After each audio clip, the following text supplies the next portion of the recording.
ہفتے کے دن یہ تسبیح پڑھ لو، جس گھر یہ تسبیح پڑھی جائے گی اس گھر کا بچہ بچہ ارب پتی بن جاتا ہے۔ بے شک آزما لو۔ بسم اللہ الرحمن الرحیم۔ ناظرین، آپ کی وہ حاجت جو ابھی تک کسی نہ کسی وجہ سے پوری نہیں ہو سکی، انشاءاللہ تعالی اس عمل کی برکت سے اگلی جمعرات سے پہلے میرے اللہ کے حکم سے آپ کی ہر حاجت پوری ہو جائے گی۔ وہ آپ کی جائز حاجتیں جو ابھی تک پوری نہ ہو سکی، کسی نہ کسی وجہ سے رہ گئی ہیں، اللہ کے حکم سے پوری ہو جائیں گی۔ یہ وظیفہ بہت ہی خاص ہے، اس میں وقت کی کوئی قید نہیں ہے، آپ اس کو جب چاہے مرضی کر سکتے ہیں، نہ ہی اس چیز کی قید ہے کہ آپ نے اس کو فلاں نماز کے بعد ہی کرنا ہے۔ آپ اس کو جب مرضی کر سکتے ہیں، کسی بھی وقت کر سکتے ہیں۔ کسی پریشانی سے نجات حاصل کرنا بھی آپ کی حاجت ہی کہلاتا ہے۔ ہفتے کے دن اگر یہ وظیفہ آپ نے نہیں پڑھا تو آپ نے کچھ بھی نہیں پڑھا پورے سال میں۔ اگر آپ لوگ چاہتے ہو کہ آپ پر دولت بنا موسم کے بارش کی طرح برسے، یہ ایک دن کا عمل آپ لوگ کر لینا۔ یہ دن دوبارہ ایک ہفتے بعد آئے گا، کیونکہ آپ نے ایک ہفتے کو یہ وظیفہ نہیں پڑھا تو آپ کو اگلے ہفتے کا انتظار کرنا پڑے گا۔ لیکن اگر آپ لوگ پڑھ لو میرے بھائیوں میری بہنوں، تو آپ کو پورا سال کیا پوری زندگی دولت کی تنگی نہیں رہے گی انشاءاللہ۔ ہفتے کے دن کا آپ کو ایسا خاص وظیفہ بتاؤں گا کہ آپ کی خالی جھولی اگر وظیفہ پڑھتے ہی پیسوں سے نہ بھر جائے تو میرے بھائیوں میری بہنوں میرا گریبان پکڑ لینا، جو بھی آپ کی حاجت ہوگی، جو بھی مراد ہوگی، وظیفہ پڑھتے ہی پوری ہوگی۔ سب سے افضل ذکر لا الہ الا اللہ ہے، اور افضل دعا الحمدللہ ہے۔ اللہ کے رسول صلی اللہ علیہ وآلہ وسلم نے فرمایا، اسلام کی بنیاد 5 چیزوں پر ہے: اللہ کے علاوہ کسی اور ذات کی معبود نہ ہونے، اور محمد صلی اللہ علیہ وآلہ وسلم کے اللہ کے رسول ہونے کی گواہی دینا، نماز پڑھنا، زکوٰۃ دینا، حج کرنا اور رمضان کے روزے رکھنا۔ اس حدیث کو امام بخاری نے روایت کیا ہے۔ آپ صلی اللہ علیہ وآلہ وسلم نے فرمایا کہ سب سے بہتر بات جو میں نے اور مجھ سے پہلے والے نبیوں نے کہی ہے وہ یہ ہے کہ ایک اللہ کے سوا کوئی اور معبود برحق نہیں ہے، اور نہ اللہ کا کوئی اور شریک ہے۔ اس کی بادشاہت ہے اور وہ ہر چیز پر قدرت رکھتا ہے۔ لا الہ الا اللہ کے احساس پر اللہ تعالیٰ نے جنت کو مزین و آراستہ کیا ہے، جہنم کو بھڑکایا ہے، اور نیکی و بدی کا بازار لگایا ہے۔ آپ صلی اللہ علیہ وآلہ وسلم نے فرمایا، اللہ کے نبی حضرت نوح علیہ السلام جب حالت نزاع میں تھے، اس وقت آپ نے اپنے بیٹے سے کہا، میں تمہیں لا الہ الا اللہ کو مضبوطی سے تھامے رہنے کا حکم دیتا ہوں، کیونکہ 7 آسمان اور 7 زمین اگر ایک پلڑے میں رکھ دیے جائیں اور لا الہ الا اللہ ایک دوسرے پلڑے میں رکھ دیا جائے تو کلمہ توحید کا پلڑا بھاری ہو جائے گا، اور اگر 7 آسمان اور 7 زمین ایک پیچیدہ معمہ ہوتے تو کلمہ توحید اس کا حل ضرور پیش کر دے گا۔ لا الہ الا اللہ کے مفہوم کا علم رکھنا، اس کا مطلب یہ ہوتا ہے کہ کلمہ توحید پڑھنے والا یہ جان لے کہ اس کا مفہوم کیا ہے، اور یہ کلمہ اللہ تعالیٰ کے علاوہ ہر ایک سے خدائی کی نفی اور اسی کے لیے الوہیت کو ثابت کرنے کے مفہوم پر مشتمل ہے۔ اللہ تعالیٰ فرماتے ہیں، اے نبی آپ یقین کر لیں کہ اللہ کے سوا کوئی معبود نہیں۔ کامل یقین اس کا مطلب یہ ہوتا ہے کہ کلمہ توحید پڑھنے والے شخص کے دل میں اس کلمے کے معنی یا مفہوم کے بارے میں کوئی شک نہ ہو، اس لیے کہ اللہ تعالیٰ فرماتے ہیں کہ مومن تو وہ ہیں جو اللہ پر اور اس کے رسول پر پکا ایمان لائیں، پھر شک و شبہ نہ کریں، اور اپنے مالوں سے اور اپنی جانوں سے اللہ کی راہ میں جہاد کرتے رہیں۔ اپنے دعوائے ایمان میں یہ سچے اور راسد گو ہیں۔ اور آپ صلی اللہ علیہ وآلہ وسلم کا ارشاد ہے کہ میں گواہی دیتا ہوں کہ اللہ تعالیٰ کے علاوہ کوئی معبود برحق نہیں، اور میں اللہ کا رسول ہوں، اور ان 2 باتوں میں شک نہ کرنے والا بندہ اللہ تعالیٰ سے اس حال میں ملے گا کہ وہ جنت کا مستحق رہے گا۔ کلمہ توحید کے تقاضوں کو زبان و دل سے قبول کرنا، قبول کرنے سے مراد انکار و ہٹ دھرمی کا مخالف معنی ہے۔ اللہ تعالیٰ فرماتے ہیں، ہم گنہگاروں کے ساتھ اس طرح کیا کرتے ہیں کہ وہ لوگ ہیں کہ جب ان سے کہا جاتا ہے کہ اللہ کے سوا کوئی معبود نہیں تو یہ سرکشی کرتے تھے۔ کلمہ توحید کے مفہوم کی اتباع کرنا، اس کا مطلب یہ ہوتا ہے کہ بندہ ان احکامات پر عمل کرے جن کا اللہ تعالیٰ نے حکم دیا ہے، اور ان چیزوں سے باز رہے جن سے اللہ تعالیٰ نے منع کیا ہے۔ اللہ تعالیٰ فرماتے ہیں کہ جو شخص اپنے آپ کو اللہ کے تابع کر دے اور ہو بھی وہ نیکوکار تو یقیناً آپ نے مضبوط کڑا تھام لیا۔ سچائی اس کا مطلب یہ ہوتا ہے کہ کلمہ توحید کو سچے دل کے ساتھ پڑھا جائے، اس طور پر کہ دل اور زبان دونوں اس کے مفہوم پر پورے طور پر متفق ہوں۔ اللہ تعالیٰ فرماتے ہیں کہ بعض لوگ کہتے ہیں کہ ہم اللہ تعالیٰ پر اور قیامت کے دن پر ایمان رکھتے ہیں، لیکن در حقیقت وہ ایمان والے نہیں ہیں، وہ اللہ تعالیٰ کو اور ایمان والوں کو دھوکہ دیتے ہیں، لیکن دراصل وہ خود اپنے آپ کو دھوکہ دے رہے ہیں مگر سمجھتے نہیں۔ لا الہ الا اللہ کا یہی مفہوم ہے اور یہی اس کی شرائط ہیں جو اللہ تعالیٰ کے دربار میں نجات کا سبب بنتی ہیں۔ امام حسن بصری رحمۃ اللہ علیہ سے کسی نے یہ سوال کیا کہ بعض لوگ کہتے ہیں کہ جو لا الہ الا اللہ کہے گا وہ جنت میں داخل ہو جائے گا، تو امام حسن بصری نے جواباً کہا، جو شخص لا الہ الا اللہ کہے گا اس کے فرائض کو بجا لائے اور اس کے حقوق کو ادا کرے وہ جنت میں داخل ہو جائے گا۔ لا الہ الا اللہ کی صرف زبانی دعوے سے کچھ فائدہ نہ ہونے والا نہیں ہے جب تک کہ کہنے والا شخص اس کے تقاضوں پر عمل نہ کرے اور اس کی شرائط کی پابندی نہ کرے، اور جو صرف زبان سے کلمہ کا اقرار کرے اور اس کے تقاضوں پر عمل نہ کرے تو صرف زبانی اقرار اس وقت تک سود مند نہیں ہے جب تک وہ اپنے اقرار کو اعمال کے ساتھ مربوط فوت نہ کر لے۔ سعدہ مریہ رضی اللہ عنہ کہتی ہیں کہ رسول اللہ صلی اللہ علیہ وسلم کی وفات کے بعد عمر رضی اللہ عنہ طلحہ رضی اللہ عنہ کے پاس گزرے تو انہوں نے پوچھا کہ کیا وجہ ہے کہ میں تم کو رنجیدہ پاتا ہوں، کیا تمہیں چچا زاد بھائی ابو بکر رضی اللہ عنہ کی خلافت کرنا گزری ہے؟ انہوں نے کہا نہیں، لیکن میں نے رسول اللہ صلی اللہ علیہ وسلم کو فرماتے ہوئے سنا ہے، میں ایک بات جانتا ہوں، اگر کوئی اسے موت کے وقت کہے گا تو وہ اس کے نامہ اعمال کو نور ہوگا اور موت کے وقت اس کے بدن اور روح دونوں اس سے راحت پائیں گے، لیکن میں یہ کلمہ آپ سے دریافت نہ کر سکا یہاں تک کہ آپ کی وفات ہو گئی۔ عمر رضی اللہ عنہ نے کہا کہ میں اس کلمے کو جانتا ہوں، یہ وہی کلمہ ہے جو آپ صلی اللہ علیہ وآلہ وسلم نے اپنے چچا ابو طالب سے مرتے وقت پڑھنے کے لیے کہا تھا۔ اگر آپ کو اس سے بہتر اور باعث نجات کسی کلمے کا علم ہوتا تو وہی پڑھنے کے لیے فرماتے، کیونکہ نبی اکرم صلی اللہ علیہ وآلہ وسلم کو اپنے چچا سے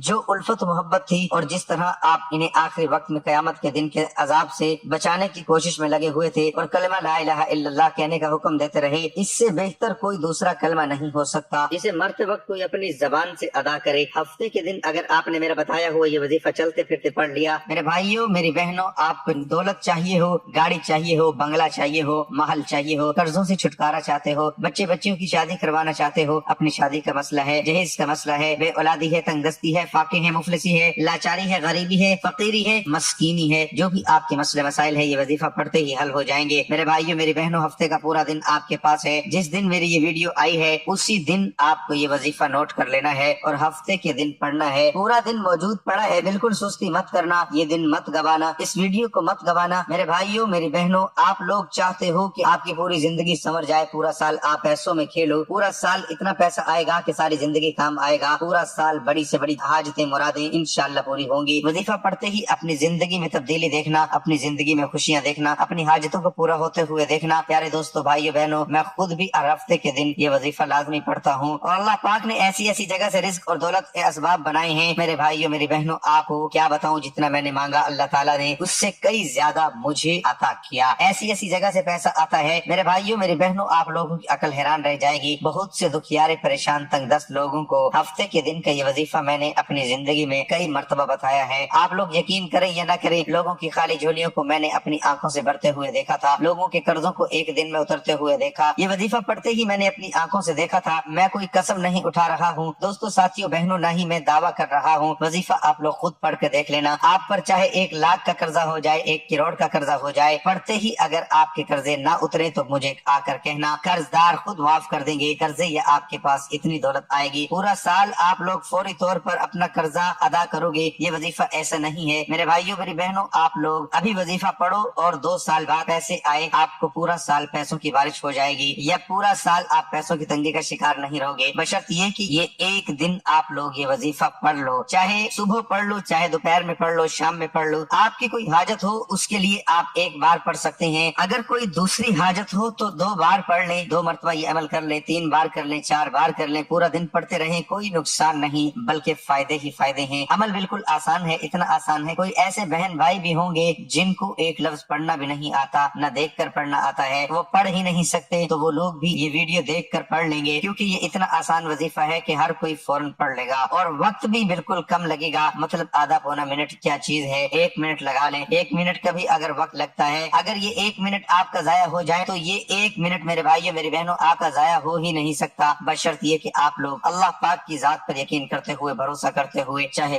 گھر میں ہو چاہے دفتر میں ہو، جہاں کہیں بھی ہو، آپ یہ وظیفہ ہفتے کے دن پڑھ سکتے ہیں۔ جس دن یہ ویڈیو اپلوڈ ہو رہی ہے اگر وہ ہفتے کا دن ہے تو اسی دن آپ یہ وظیفہ کر سکتے ہیں۔ وظیفہ کرنے کے لیے سکون سے بیٹھ جاؤ، کہیں بھی موجود ہو، چاہے کوئی بھی وقت ہو، 1 بار کر لو، 2 بار کر لو، تمام بھائیوں بہنوں کو اجازت بھی ہے، سب سے پہلے سکون سے اور اطمینان سے بیٹھ جائیں، جلد بازی میں، بھاگم بھاگ میں، بے دلی سے آپ کو یہ وظیفہ ہرگز نہیں پڑھنا۔ 1 مرتبہ آپ کو درود شریف پڑھ لینا ہے، سب سے پہلے کوئی سا بھی درود پاک پڑھ لیں، درود ابراہیمی یاد ہو، درود ابراہیمی پڑھ لیں، یہ صلی اللہ علیہ وآلہ وسلم پڑھ لیں۔ ساتھیوں بھائیوں بہنوں دوستو، آپ کو درود پاک یاد ہو، 1 مرتبہ درود پاک پڑھ لیں، ثواب کی نیت سے 1 بار میرے ساتھ بھی درود پاک دہرا لیں، اللہم صلی علی محمد وعلی آل محمد کما صلیت علی ابراہیم وعلی آل ابراہیم انک حمید مجید، اللہم بارک علی محمد وعلی آل محمد کما بارکت علی ابراہیم وعلی آل ابراہیم انک حمید مجید۔ جیسے ہی آپ نے درود شریف پڑھ لیا اس کے فوراً بعد آپ کو لا الہ الا اللہ محمد الرسول اللہ یعنی کہ پہلا کلمہ 3 مرتبہ پڑھنا ہے۔ جیسے ہی آپ نے پہلا کلمہ پڑھا، اب آپ کو فوراً کیا پڑھنا ہے؟ استغفراللہ، ایک بار استغفراللہ، 2 بار استغفراللہ، 3 مرتبہ پہلا کلمہ اور 3 مرتبہ آپ کو استغفراللہ پڑھ لینا ہے۔ 1 مرتبہ سب سے پہلے درود پاک، 3 مرتبہ پہلا کلمہ، 3 مرتبہ استغفراللہ آپ نے پڑھ لیا۔ اب فوراً اسی وقت اپنے ہاتھوں میں ایک تسبیح پکڑ لیں، اگر آپ کے پاس موجود ہے تو پکڑ لیں، تسبیح نہ ہو تو پھر سیدھے ہاتھ پر جیسے ہی آپ نے 3 مرتبہ پہلا کلمہ پڑھ لیا تو آپ فوراً اسی وقت 3 مرتبہ استغفراللہ پڑھنے کے فوراً بعد آپ یہ وظیفہ پڑھنا ہے۔ یہ کلمات، یہ وظیفہ اتنا مجرب ہے، اتنا خاص ہے میرے بھائیوں میری بہنوں، میں آپ کو کیا بتاؤں، جیسے ہی آپ نے 3 مرتبہ استغفراللہ پڑھ لیا تو فوراً یہ کلمات پڑھنا شروع کر دیں۔ بڑے آسان سے کلمات ہیں، پہلے سن لیں، سمجھ لیں، پھر پڑھ لیجئے گا۔ جب ویڈیو مکمل ہو جائے، جب عمل کرنے بیٹھیں تو پھر کر لیجئے گا۔ وَهُوَ السَّمِيعُ الْعَلِيمُ، یہ ایک پورا وظیفہ ہے۔ 1 مرتبہ میں نے پڑھ لیا، دوبارہ سن لیجئے، 2 بار ہو گیا، پھر تیسری بار پڑھ لیں وَهُوَ السَّمِيعُ الْعَلِيمُ۔ 115 مرتبہ آپ یہ کلمات پڑھنے ہیں۔ سب سے پہلے 1 مرتبہ درود پاک، 3 مرتبہ پہلا کلمہ، 3 مرتبہ آپ استغفراللہ اور 115 مرتبہ آپ یہ کلمات جو آپ کی سکرین پر دکھ رہے ہیں وَهُوَ السَّمِيعُ الْعَلِيمُ۔ 115 مرتبہ یہ کلمات آپ نے جیسے ہی پڑھ لیے، پیارے دوستو بھائیو بہنوں، اب آپ کو کیا پڑھنا ہے یہ سمجھ لیں۔ یہ پورا عمل جو میں آپ کو بتانے لگا ہوں یہ اتنا آسان ہے، یہ 2 3 مرتبہ وظیفہ پڑھنا ہے، 1 منٹ کا وقت بھی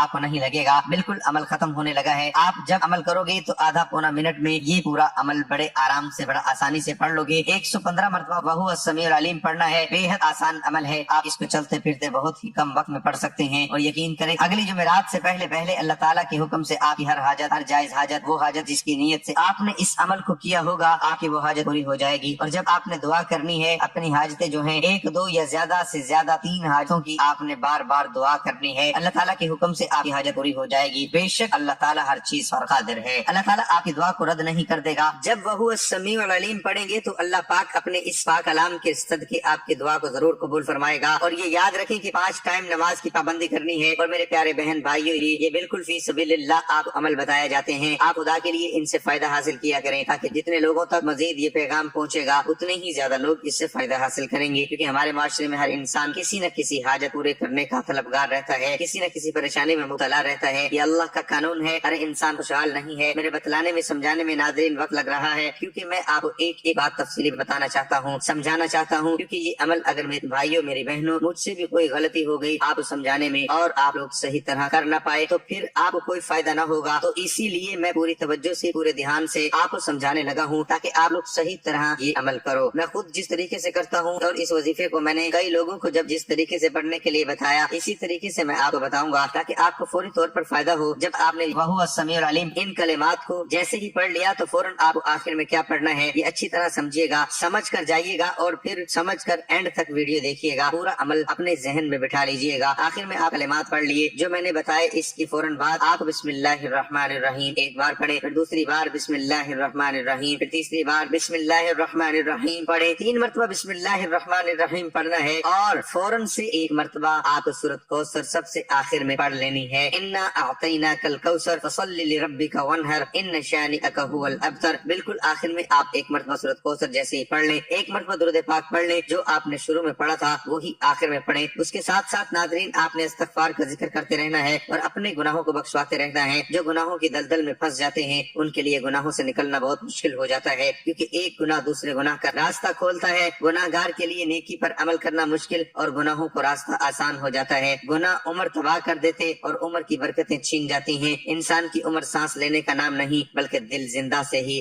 زندگی ہوتی ہے۔ دل مردہ کو اللہ نے بھی مردہ کہا ہے۔ نیکی کرنے والے کے لیے اطاعت و عبادات کا پورا لشکر موجود رہتا ہے، وہ اسے کبھی کر دیتا ہے، جبکہ گناہ کرنے والے کے لیے معصیت اور گناہوں کا لشکر ہے۔ نیکی کرنے والے کے لشکر کے پیچھے اللہ کے فرشتوں کے ذریعے مدد ہوتی ہے، جبکہ گناہ کرنے والے کے پیچھے شیطان اور اس کا ٹولہ ہوتا ہے۔ گناہ گار کو توبہ کی توفیق کم ہوتی ہے، جس طرح مقروض شخص قرض دینے والے شخص سے دور بھاگتا ہے، اس کے پاس ادائیگی کا انتظام نہ ہو، اسی طرح اللہ کا نافرمان اللہ کا سامنا کرنے سے گھبراتا ہے۔ انسان کا دل کمزور ہو جاتا ہے، وہ توبہ کا ارادہ کرتا ہے، توبہ کرتا بھی ہے لیکن اس پر قائم نہیں رہ سکتا، توبہ کی زبانی تکرار کے باوجود گناہوں پر اس کا اصرار جاری رکھتا ہے، اور یہی اصرار آخرکار گناہ صغیرہ کو بھی گناہ کبیرہ بنا دیتا ہے۔ گناہ کی نفرت ختم ہو جاتی ہے، وہ لوگوں کی موجودگی میں بے باک و برعملہ ارتکاب معصیت کرتا ہے بلکہ اپنے گناہوں کو فخر و غرور کے ساتھ بیان کرتا ہے۔ گناہوں کو اس طرح کلم کلا کرنے والوں کے لیے زبان رسالت سے سنگین وعید ہے۔ حضرت ابو ہریرہ بیان کرتے ہیں کہ نبی صلی اللہ علیہ وآلہ وسلم نے فرمایا، میری تمام امت کو معاف کیا جائے گا سوائے اور گناہوں کو کلم کلا کرنے میں یہ بھی شامل ہے کہ ایک شخص رات کو کوئی گناہ کا کام کرے اور اس کے باوجود کہ اللہ نے اس کے گناہ کو چھپا دیا ہے، مگر صبح ہونے پر وہ کہنے لگے میں نے کل رات فلاں فلاں برا کام کیا تھا، رات گزر گئی تھی اور اس کے رب نے اس کے گناہ چھپائے رکھا، لیکن جب صبح ہوئی تو وہ خود اللہ کے پردے کھولنے لگا۔ گناہوں کی نفرت ختم ہو جاتی ہے، بڑے سے بڑا گناہ بھی اس کی نظر میں چھوٹا محسوس ہوتا اور اسے ہلاک کر دیتا ہے۔ سیدنا عبداللہ بن مسعود رضی اللہ تعالی عنہ فرماتے ہیں مومن اپنے گناہ کے بارے میں اس طرح پریشان ہوتا ہے